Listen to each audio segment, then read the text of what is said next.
Welcome to BMBBH News with your host Kev. News without the WS. A grand jury just indicted these two people here, Lillian Cottrell and Derek Maley, on felony charges of child endangering. Last year, Child Protective Services contacted Canton police about 3 children in a home that they believed were in danger. Well, after a year-long investigation, police say a 7-year-old girl was locked in a dog cage as a form of punishment and also disciplined with a wooden sign.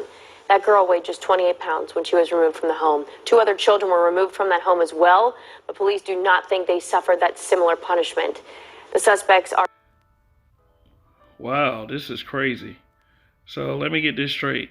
So after a year-long investigation, that's when they found this 7-year-old girl. Like, I would like to know the details of why this took a year to discover this, but oh well. At least the little girl is free of this this torture that this little girl was enduring. And you best believe that this little girl is forever traumatized by this heinous act.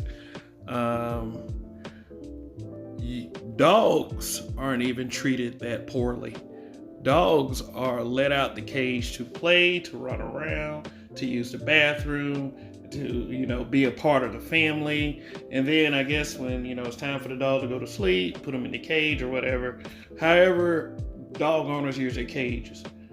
But those cages are for dogs, not for human beings. It was inhuman, and really, honestly, 3 years for her is definitely not enough. The punishment does not fit the crime. In fact, I did a story a couple years ago on a lady who ran an at-home daycare who hung one of the kids in the basement by a noose and tortured that kid. And she got off with probation because she went crying in the courtroom. 7 months of keeping a child, beating the child with a sign, beating as a form of punishment, as they said. And she only gets 3 years. Now, Derek Maley's trial is set for March. So, if I do happen to catch the story of his trial and see what punishment he got, then I will definitely report it.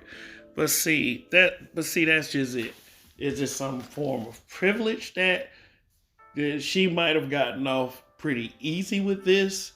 Because this is definitely just horrible. Out of Canton, Ohio, this is horrible. Like, this is crazy. This lady should have gotten at least 20 years to think about it. Let somebody lock her up in a cage and see how it feels. That child will never, ever be the same. And the other 2 children that was in the home, they were removed too. But they were not subject to that same punishment. But the ages of the children haven't been reported, so, how helpless did they feel watching their sibling locked up in a cage? That comes with its own trauma.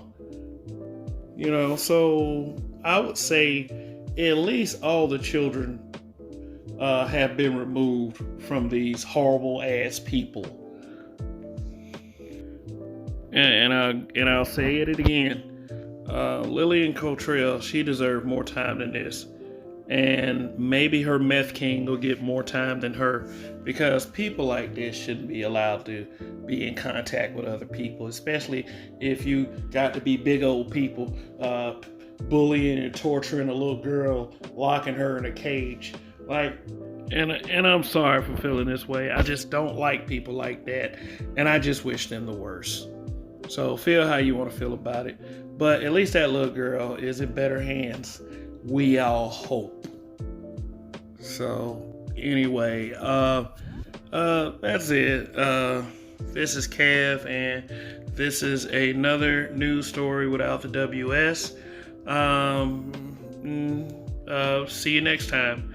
In Kev We Trust. Like, share, subscribe.